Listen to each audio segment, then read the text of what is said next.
Welcome back to the 198th episode of the Daily Flip podcast. I'm your host, Alex, and today we're going to be flipping through some of the top stories, including how the passage of the National Defense Bill could actually reinstate some of the security protocols that allow the U.S. government to spy on you, and two interesting articles that really talk about the hypocrisy, or at least talk about the international system that we live in, and highlight how it is kind of a joke at some points. And, of course, we will end today with our Daily Delight, a story meant to leave you feeling positive and ready to take on the day. Now, that's enough of rambling for me. Let's jump into our daily debate. So, if you are to go back in time, and you know that when the U.S. government, after the 9/11 attacks, is going to pass the National Security Act, and they're going to expand the surveillance state, and maybe it does allow us to hunt down some of those peculiar people, those terrible people who attacked us on the 11th of September, but also that it's going to give the government powers to investigate you. And eventually, when they don't have targets externally, they will use that intelligence system, the giant national security apparatus, they will turn it inwards towards the citizenry. Would you allow them to go forward with it? And if it comes up now, which it is, at least part of some of the powers are coming up again, would you be okay with allowing it to go forward? Would those arguments of defending the nation and protecting the domestic population still resonate true with you? So, if you want my opinion, you're going to have to stick through the first article that comes from the American Conservative. The headline reads, "Stop the Biden Big Brother Better Law."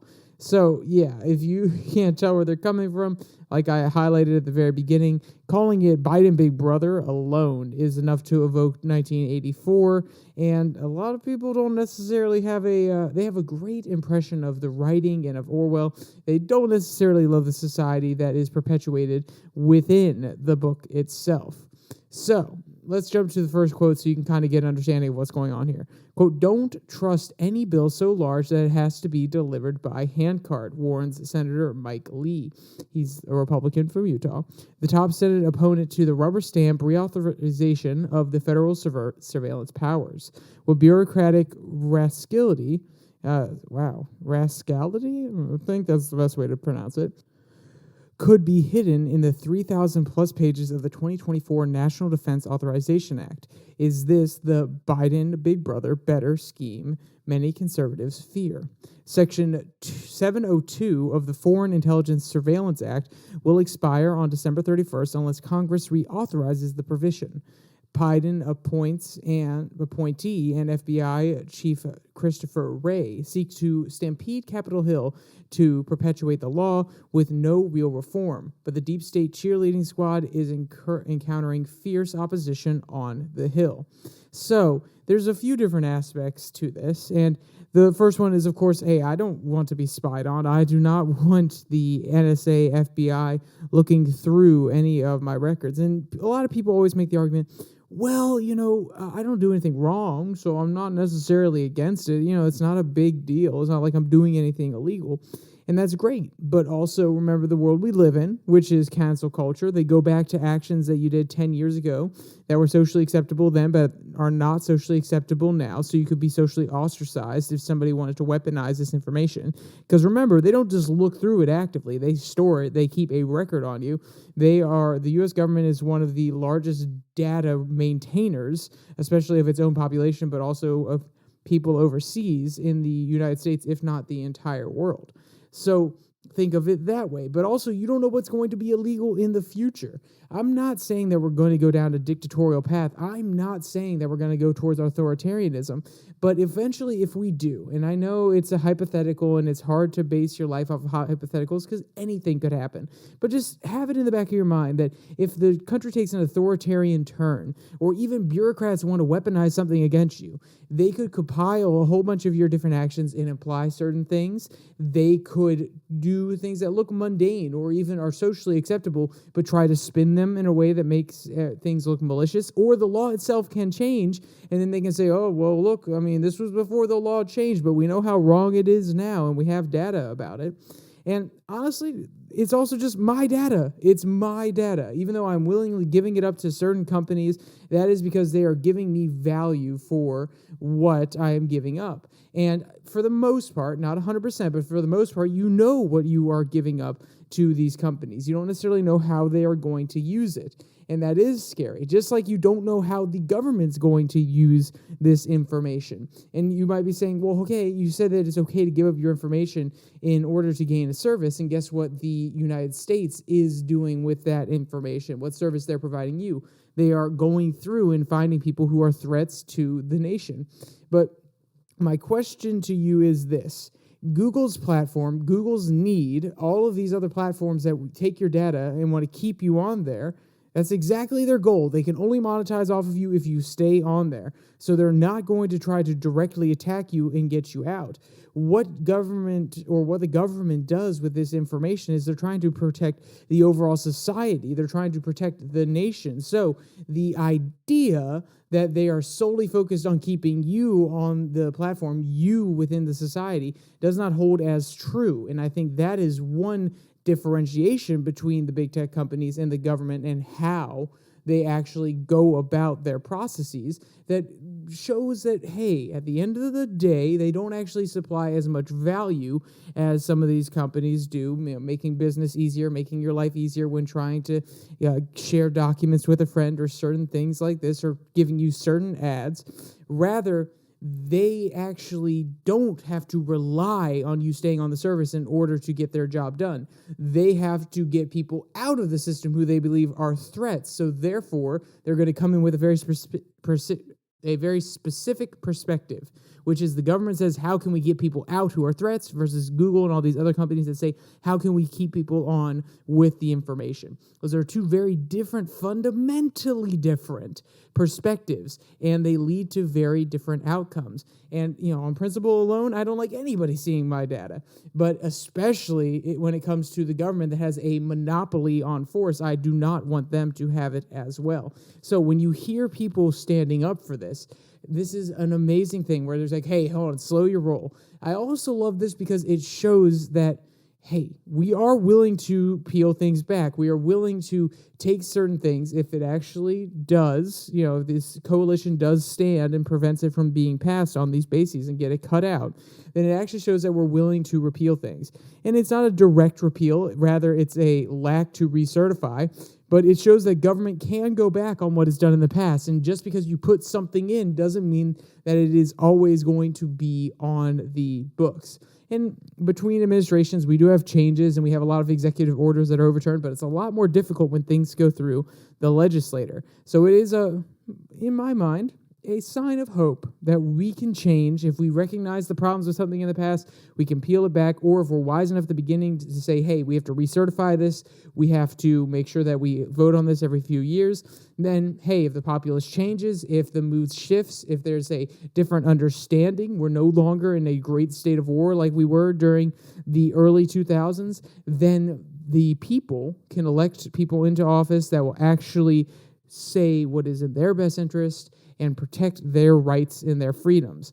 I think it's a great thing. It's a good sign, in my opinion. But it's not quite that simple either, because at the end of the day, the surveillance state, they're not going to give up their powers. They're not going to be willing to just outright say, oh, yeah, we're going to give up on this one. No. Quote, from the beginning, federal agencies blazingly lied about the number of Americans whose privacy was ravaged. In 2014, former NSA employee Edward Snowden provided the Washington Post with a cache of 160,000 secret email threads that the NSA intercepted. And this is what's going on here. Not only are we giving up our information, but when we ask them, hey, what are you doing with it? Or how much of it are you collecting? They don't even tell us the truth. If they want us to trust them in their job, they have to be transparent. And any government agency, especially an intelligence one, is not going to be transparent, especially when they're doing something they know that we wouldn't like, which is spying on their own citizenry. Quote, the Post found that 9 out of 10 account holders were not the intended surveillance targets, but were caught in a net the agency had cast for somebody else. Almost half of the individuals whose personal data was inadvertently commanded were American citizens. The files, quote, tell the story of love and heartbreak, illicit sexual liaisons, mental health crises, political and religious conversions, financial anxieties, disappointed hopes. The Post noted, if an American citizen were an email and wrote an email in a foreign language, the NSA analysts assumed that they were foreigners who could be surveilled without a warrant. And there we go. There are flaws in any system. So to believe in the absolute goodness of protecting our nation in the mission is even, I would say, disillusioned with some of these quotes, which is, it's a human system that is inherently flawed. Now, if someone was to use that argument all the time, saying it's inherently flawed, so we can't do it, that would basically be all of government. That would be any initiative that people take up. But we took it up. We understand where it went wrong. We understand why it went too far. We have seen the flaws now, and we need to take it back. We need to have a digital bill of rights that outlines what type of data can be taken from people, at what cost it can be taken, where this data is being stored should at least be somewhat available, not necessarily an exact address of the server where they're keeping your data, because hackers could somehow get into your accounts and then find your data very easily. They would be able to basically, instead of fishing around in order to get directly to your data, if they were smart about it, they could find the server, the information that you may have been given through an email about which server your data is on, and then they could very easily go and get it. Now, the argument is, if they're able to hack or at least get into your system enough that they can find the code to the server or the location of the server, they're probably already getting all the data they can. But my overall point is this digital bill of rights, having more awareness of what our data is being used for, where it's going, how much it's costing us, that needs to be established before we move forward with an overarching defense bill that outlines that, oh yes, the government can actually surveil its own citizens, because we need to know when they're surveilling us. Or if you want to make a national security argument, which is, oh, we don't want to tell everybody when we're surveilling them, I think they would have to disclose it every year or 2 years, unless they can get a very special provision from a person higher up in the Department of Justice or a judge, and not necessarily a FISA warrant, because we've also seen this system is corrupted, but maybe a new process to say it's an ongoing investigation. And you may be saying, well, they'll just say everything's an ongoing investigation. That is also fair, but considering how many people's data they have taken, it is no fewer than 3,394,053.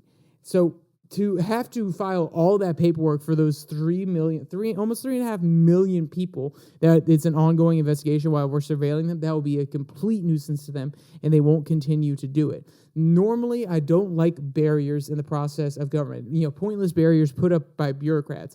But if there are barriers put up to limit the bureaucrats, to limit the legislators, the lawmakers, the regulators, to any intelligence agency, if they are barriers meant to protect the rights, the freedoms, and the liberty of the people of this nation, I am totally for that 100% of the time. So as this one goes up, as the pushback gets a little bit stronger, and as you probably see some of the talking heads or people who talk about this, the online crowd that tends to be a little bit more libertarian, a little bit more anti-authority, is probably going to lean on the side of, no, let it lapse. And the mainstream media is going to say, well, a lot of our business models are built on some of these ad revenues, especially now in this new age. So we don't actually want to set a precedent where people have more rights to their data and where they expect privacy. So we're actually probably going to come down on the side of the reauthorization of the NDA without there being any issue whatsoever. So we'll see how this one plays out. Keep your ear to the ground and make sure that you are tracking everything that's happening. And I would say if there's a petition for an online or a digital bill of rights, find it, track it down. We've talked about this a few times in the past. It's going to be not necessarily a crusade, but something I bring up a lot more often, because as we move into a more virtual world, which we've already been doing, and now that we have an understanding of the implications of the world we live in, at least some of them, we should seriously consider putting one on the books, or at least getting Congress and the Senate and the White House to acknowledge that it needs to be done. All right, so we're going to jump to our second article, which is also in tandem with our third article. We'll get to that one a little bit later. This one comes from The Prospect, COP28. So for those of you who don't know, the COP28 summit is going on, and this is an international meeting of the top countries who are trying to move towards an environmentally friendly future. I would say last year in Egypt, it was kind of pointless. There hasn't really been anything huge since the Paris Accords, and even then, I would say that it's a pointless agreement that has no binding authority. It's not like the U.S. said, if you don't meet these emissions, then we'll invade you. Or these other countries say, if you don't meet these emissions, then we're going to completely outcast you. Maybe you throw a few sanctions on there, but with the global economy is how it is. A lot of people can easily get around sanctions, especially with cryptocurrency and things of this nature out there. So the whole thing that I'm getting at with this article and the next one is this international order that has become the delusion of so many on the left and the right. The idea that we can export our decision-making to international organizations, that we can leave our sovereignty on the table and say, oh yeah, COP28, how about you decide what rules we're going to align with? I understand there's something to treaties and alliances and things like that. Go do it on a one-on-one basis. You have to negotiate something with Britain, and you have to negotiate something with France, and then France and Britain also have to negotiate with one another. Then we can have an alliance. But when you get a whole bunch of these different countries together and you create a body, a conference that you come to every single year, and you just get up there and bloviate, you pretend that you are righteous, you know the correct way forward, it gets really, really annoying very, very quickly. And now, with how COP28 is playing out, you can see the hypocrisy, the stupidity of these systems even more. Quote, if the sponsors of the latest diplomatic UN circus on climate wanted to stage a fiasco, they hardly could have done better than to locate their meeting in Dubai, hosted by a science-denying Minister of Technology, with the oil giant companies as honored guests in the role of their ideologues. Why on earth did this happen? The bureaucratic answer is that the world's regions get to take turns hosting the periodic UN COP meetings, and it was the turn of the Asia-Pacific group. The Emiratis made an aggressive bid to host the sessions and got unanimous support from those nations. OPEC even has its own pavilion at the event. So, as much as I don't want to necessarily buy into the environmental doom and gloom, I do believe that environmental climate change is most definitely happening. I think we can mitigate it very strongly through innovation, through private enterprise, things of that nature. I also want to acknowledge that it's going to make a lot of people suffer. We're going to have probably scarce resources here for a while unless we really take it seriously and we do start those innovations a little bit sooner. We're going to have dry areas. We're going to have larger fires in certain areas if we don't manage them properly. You could even argue that hurricanes are going to get stronger, which I think the science is kind of mixed on. At least some of the more well-informed scientists on both sides kind of go back and forth, but there's an argument that heated waters actually change the way that these storms interact with the atmosphere, and they can actually grow a little bit stronger. That one's still not 100% fair. And also, we've seen that over the years, we have become better adapted to deal with hurricanes, and we've lost less lives, but there's still a lot of property damage. So all of these things are still in the basket, but I'm not saying that the world is going to end due to the environmental disaster that is impending. For a long time, it was 2030. Now some people are pushing it back even further. It's just doom and gloom trying to force people in one direction or the other. But that doesn't mean that we don't need to take environmental issues seriously. That doesn't mean that we can't try to reorient some of these technologies and some of this investment into different technologies that will make us not only thrive on this planet, but the next planet. I mean, think about it this way. If we're going to Mars, we don't know if they have oil. We don't know if they had prehistoric dinosaurs and different plants that decompose the carbon that was left in the ground and then becomes crude oil, so we can't just mine it there. We're going to have really robust, renewable energy sources there on Mars. So, of course, it's important for human flourishing to adapt these sort of technologies, put investment into them, so on and so forth. And if environment is the how should you say, the diving board that we want to use to spring into some of these different sectors, let's go right ahead. If we want to limit the carbon emissions, if we want to make sure that we conserve the world around us, the beauty that's in the world, and we don't destroy it simply for our own greed, sure, these are all great things. But then when the mission of COP is to basically regulate environmental practices of different nations, and it has a very specific ideology. It has a very specific ideology, which is human climate change is a disaster, and we have to outright stop it, if not slow it down as much as possible. And then they also bring in some of the big donors who happen to be oil companies. It seems like a little bit of hypocrisy. And yes, I do agree with some of the messages here, which is at the end of the day, these oil companies, they actually have to be okay with shifting the economy away because they have a lot of dollars out there. They have to be a part of this new green economy. Otherwise, they won't actually shift resources and throw more R&D into that part of the economy because they feel like they'll be replaced. But at the same time, when you are an environmental meeting and you have lambasted oil companies and the oil producers and the consumption of oil and different carbon fuels all across the world, and then you invite them there and you allow them to be a part of your conference, it is a mockery. It is freaking hilarious. Just because I don't buy into the complete doom and gloom like I've mentioned a few times, it doesn't mean I can't notice something that makes me giggle a little bit. Quote, the political answer is not hard to fathom. So this is why are they there? Why are the oil companies and Saudi Arabia have such a strong presence? Quote, since Abu Dhabi and Dubai are major oil producers, they were pleased to give their Western oil company allies a major role in the revising of the narrative. According to the new narrative being relentlessly promoted by oil companies, it's important to have oil-producing countries as well as oil companies as part of the solution. And it's neither necessary or economically smart to ban carbon fuels entirely, so let's concentrate on reducing carbon pollution by mitigating the impact. And, I think that's if you're going to make an argument to an environmental group and you're trying to also placate the free market economists and the pro-oil people, the drill people, that's a pretty middle-of-the-road argument that could scap off, kind of bring the middle together a little bit. But once again, the author's pointing out the hypocrisy here, and I just have to sit here and laugh. It's like, why do we give any credit to these international institutions whatsoever? All they want to do is try to strip the different nations that are participating of their sovereignty to bind them to agreements that may not be in their sole interest. And of course, we do have an international mindset on some things. We don't want the whole world breaking out into war, but does that mean that you have to put your own interests aside in trying to get there? No, the reason that we don't want the whole world to break out into war is because, one, it's terrible for the world, but it's going to be terrible for the economy of every single country around the world. Your self-interest keeps you from wanting the world to break out into war.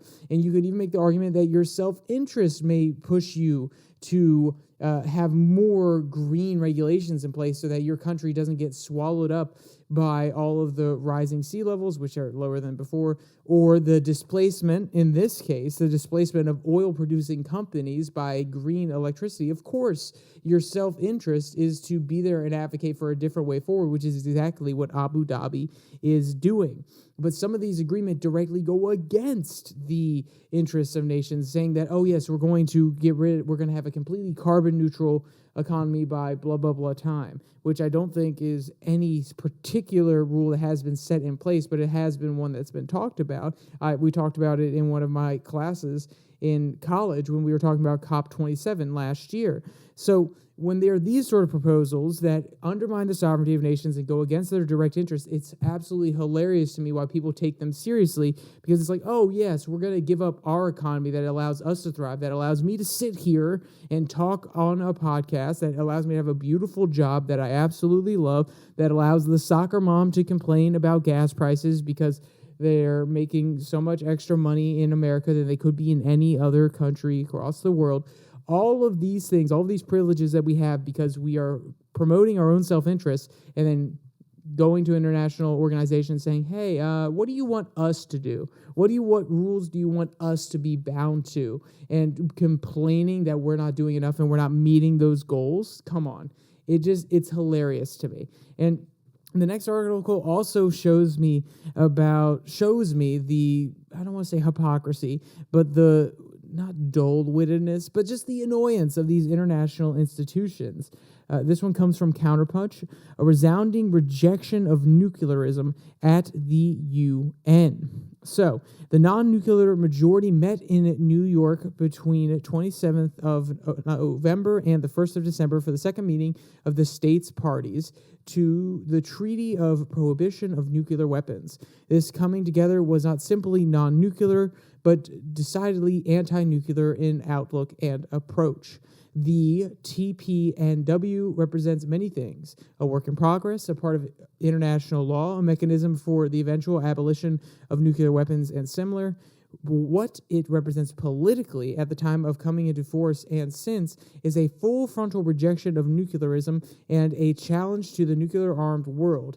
2MSP saw discussions and decision-making on how to embed this aspect of the treaty. So you're like, Alex, wait, hold on. De-arming, denuclearization, isn't that a good thing? Don't we want to get rid of these nuclear weapons so that we don't end up blowing ourselves up in one giant war in the future? And in an ideal world, I 100% agree with you, but I also think it's very unrealistic. And when you sit down at a table and you are being unrealistic and you're being idealistic for the sake of international order and giving up your own protection and believing that other countries are going to do the same, I'm sorry, but that just feels really, really naive to me. Yes, I would love a world in which nuclear weapons don't exist, and we can push for that slowly but surely in disarmament, or we can see the use of them and then see how terrible they are again, which I would say is the worst outcome. I don't want to see that happen, but maybe the people need to be shell-shocked into it because we haven't seen it in the modern days. We haven't seen a modern bomb recorded from all the different angles sent out there and then, to paralyze the people with fear. We haven't seen these sort of things, and it's not necessarily top of mind. So I think it's actually going to be really hard to get 100% approval from a lot of the populace, no matter how afraid they are. But also, there's always going to be that rogue actor. Do you think North Korea is going to get rid of their nuclear weapons? Do you think China is going to? Now, if we approach in good faith, I'm not going to say it's completely off the table, but it feels very, very unlikely. And to put yourself at a disadvantage to come to a battle with a knife when your enemy has a gun is strategically stupid.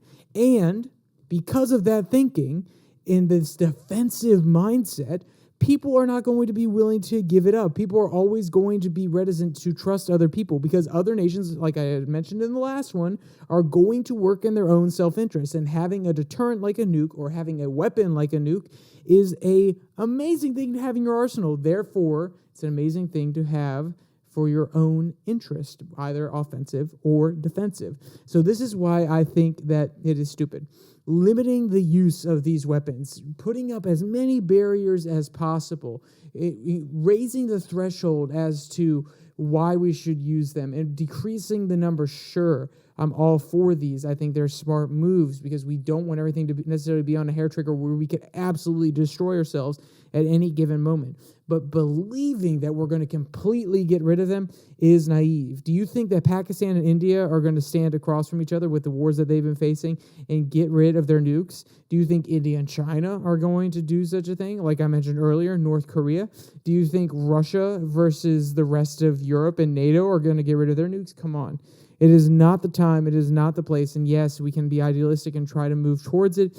But once again, ceding your self-interest, your protection interests, your offensive interests to an international group who is trying to pretend like they are righteous simply because they are from around the world, they're from different cultures, and they believe in higher ideals, that does not mean that you have to obey them. It does not mean that their interests, their, I don't want to say lobbying efforts, but their angle that they're approaching this from is any better than the self-interested, kind of selfish, but sovereignistic, if that's a proper word, view of a lot of these nations that have these weapons.